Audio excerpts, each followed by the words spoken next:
Hello nice humans. I just popped in today to show you the little journal that I have made for journaling my December. The outside, as you can see, is very plain, but it won't stay that way. But this is where it is at the moment, and I'm going to just decorate the outside as the month progresses. It's got like sort of like a pearlescent gold cover, and it's just made of just standard cardstock. It's not super thick. It's about the same as you would get on a regular traveler's notebook. So yeah, I've made this traveler's notebook sized. I've just done like a simple pamphlet stitch on the spine, and I've put it together. Well, I'll show you. I've put it together with random bits and pieces. I'm not doing December daily as such, but I do want to journal most days in December. I am a bit hesitant to buy into too much of the December daily stuff. I have very much done that in the past, and upon reflection, I don't really like how much that particular project becomes about the stuff and the buying of supplies and making sure you have the things that look like everybody else's. It just kind of, yeah, the things that make me happy are the creative process, the writing, playing with paper, and I don't need to buy a whole craft room's worth of new supplies to make that happen. So as you can see, I've made this little journal out of just scraps and random bits and pieces, and some of it's lovely, some of it's salvaged, some of it would otherwise have been trash, some of it is, you know, it's a big mixture. So for example, this first page is just from a notebook, and it's got a grid on it, and on the other side it's got this cool kind of numbered list, which I think is really great. The next thing is a little pocket, which I've made by, I took the front page out of an old book. It had a spot where you could write, you know, who the book belonged to or whatever else. And I took that page out and folded it top to bottom, and then just stitched the sides. And I stitched onto a page that was bound into the book and made a pocket. I really like to do very messy stitching on my stuff, so if that stresses you out, look away, because it's definitely my preferred style. So yeah, I thought that was a fun way of doing a pocket. The back never looks quite as good as the front, but I usually just stick something over it. I'll put a photo or some more paper or whatever else happens to go in there. And then there's a piece of tracing paper. This is some letter writing paper. The piece itself is not the full width of a spread. And that's how I get pages like this. I just fold them so that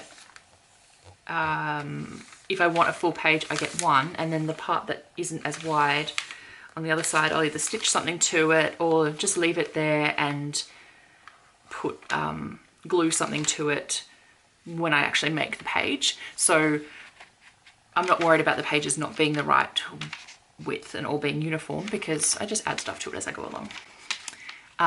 Yeah, so that's some paper from, I think that's MD writing paper. And this is actually the same, oops, these two are the same brand, but obviously one is Light Craft and one is Cream.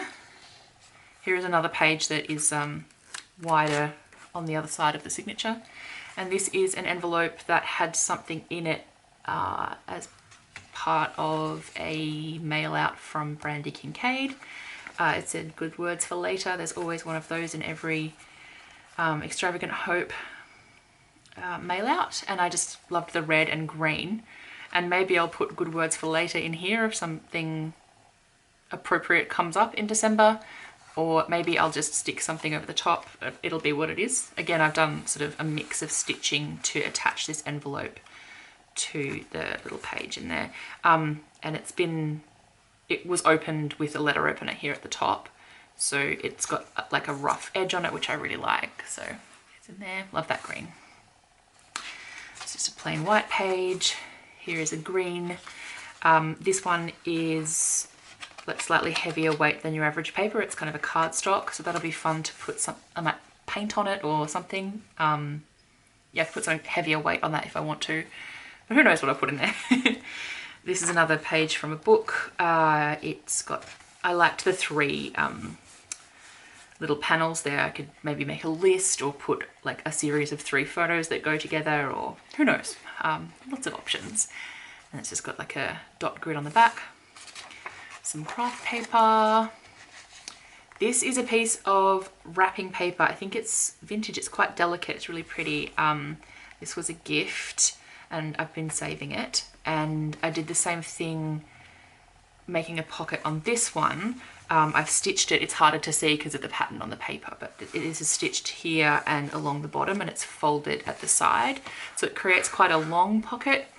If I want to put something shorter in it, I might just add a staple here or a little bit of stitching, but I have the option to put like a long card or a piece of longer form journaling, for example, onto a piece of paper and tuck it in.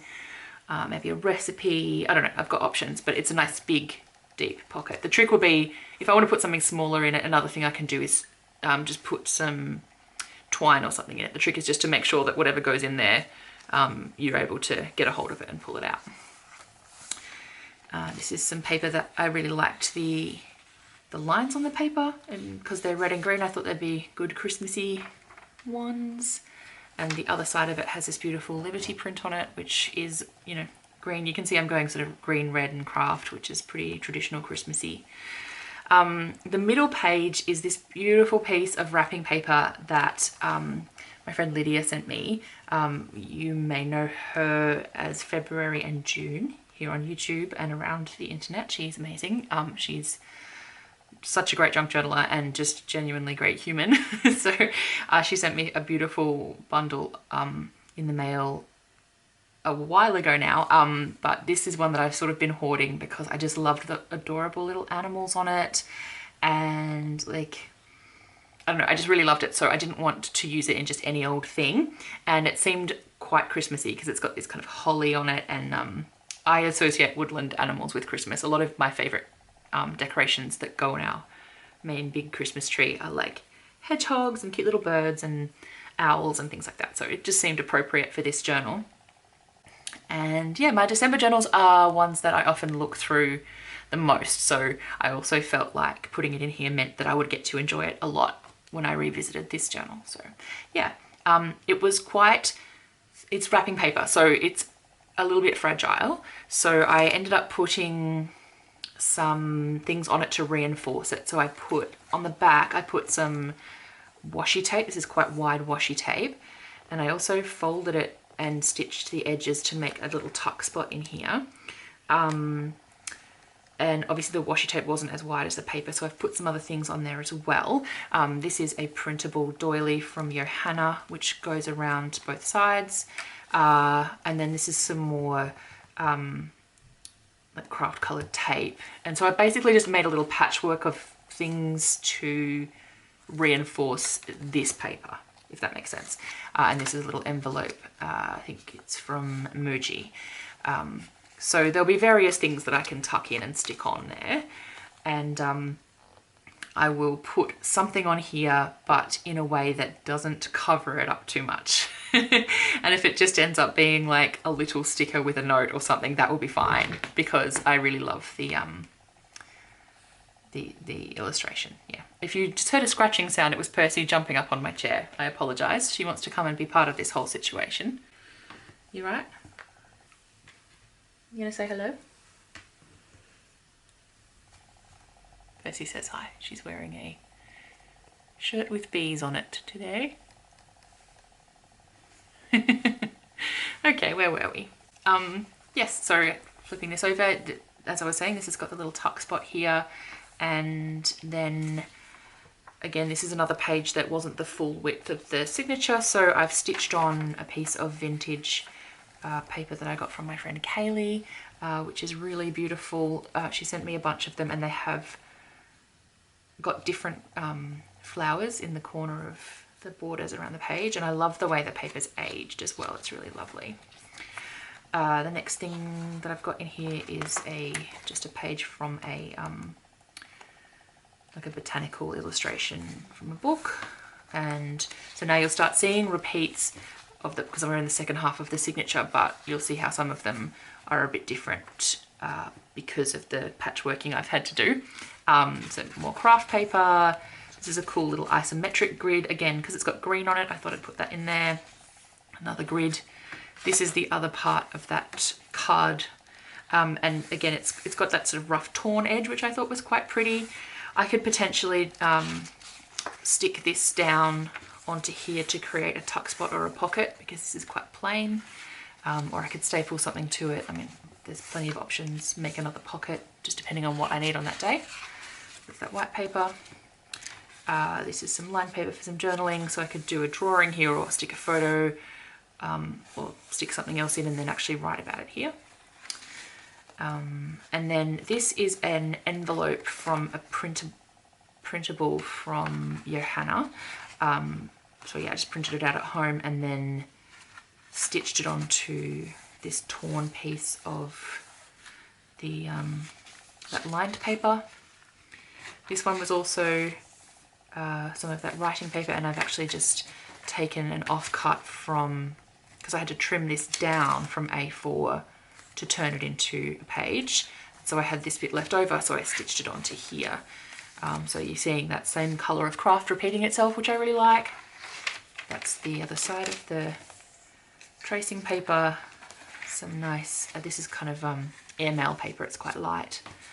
And then this part, this is the other part of the front page, and because it is quite a little piece, I've just stitched on another little pocket with a very cool pattern on it. I really like the little toadstools, and they're snowmen, and obviously in Australia it's summer at Christmas time, but you know, we get a lot of those sort of wintry motifs, and he's weird and cute enough that I don't mind too much, even though I try not to put too much snowy stuff in my December journals because it's not super representative of our Christmas experience, but yeah, I'm not too worried about it.